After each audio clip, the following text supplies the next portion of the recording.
بسم اللہ الرحمن الرحیم۔ میرے محترم سامعین، آج میں آپ کی خدمت میں اپنے معاشرے کا ایک المیہ ذکر کروں گا۔ وہ یہ ہے کہ ہم لوگوں سے بڑی خوشی سے اور بڑی جلد بازی سے قرض لے لیتے ہیں، لیکن ادا کرنے کی باری ہم بڑی سستی کا مظاہرہ کرتے ہیں، یہاں تک کہ جس شخص نے قرض دے کر ہمارے اوپر احسان کیا ہوتا ہے اسی شخص سے ہم لڑ پڑتے ہیں، اور پھر احسان کا بدلہ ہم گالیوں سے اور بول چال چھوڑنے سے اور لڑائی سے اسے دیتے ہیں۔ حالانکہ چاہیے تو یہ تھا کہ جس نے ہمارے ساتھ احسان کیا ہے ہم 10 قدم آگے بڑھ کر اس کے ساتھ احسان کرتے، لیکن ہم ایک دفعہ اس کے دروازے پر قرض مانگنے کے لیے جاتے ہیں تو پہلی دفعہ ہی وہ ہمیں دے دیتا ہے، لیکن بعد میں وہ شخص ہمارے دروازے پر 10 دفعہ آتا ہے لیکن ہم اسے قرض دینے کی ہمت نہیں رکھتے اور اسے ہمیں توفیق نہیں ہوتی۔ بجائے اس کے کہ قرض اس نے ہمیں دیا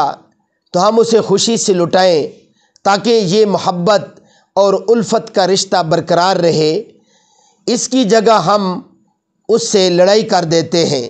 گالیاں دیتے ہیں، ہمارا پیچھا نہیں چھوڑتا، یہ پیسوں کا اتنا بھوکا ہے، اس طرح کی باتوں سے ہم اسے نوازتے ہیں اور یہ محبت نفرتوں میں بدل جاتی ہے۔ میرے محترم سامعین،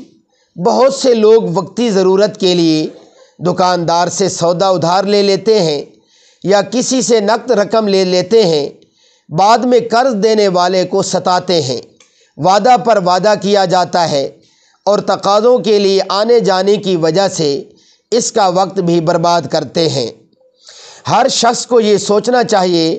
کہ میں اس کی جگہ ہوتا تو میں اپنے لیے کیا پسند کرتا۔ جو اپنے لیے پسند کرے وہی دوسروں کے لیے پسند کرنا لازم ہے۔ جس شخص کے پاس ادائیگی کے لیے مال موجود نہ ہو وہ قرض خواہ سے معذرت کے لیے اور مہلت مانگے اور اس تاریخ پر ادائیگی کا وعدہ کرے جس وقت پیسہ پاس ہونے کا غالب گمان ہو، اور جس کے پاس مال موجود ہو فوراً قرض خواہ کا حق ادا کر دے، بالکل ٹال مٹول نہ کرے۔ حضور اقدس صلی اللہ علیہ وسلم کا پاک ارشاد ہے،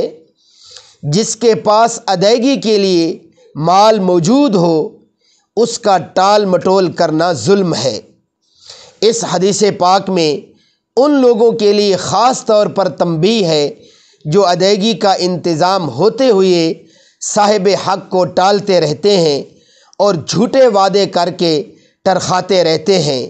ایسے جھوٹے وعدے والے کو حضور اقدس صلی اللہ علیہ وسلم نے ظالم قرار دیا ہے۔ اللہ رب العزت ایسے عیبوں سے اور ایسے اقدار سے اور بد اخلاق حرکات سے ہماری حفاظت فرمائے اور ہمیں وعدہ ایفا اور اپنی بات کا پورا کرنے والا بنائے۔ وآخر دعوانا ان الحمد للہ رب العالمین۔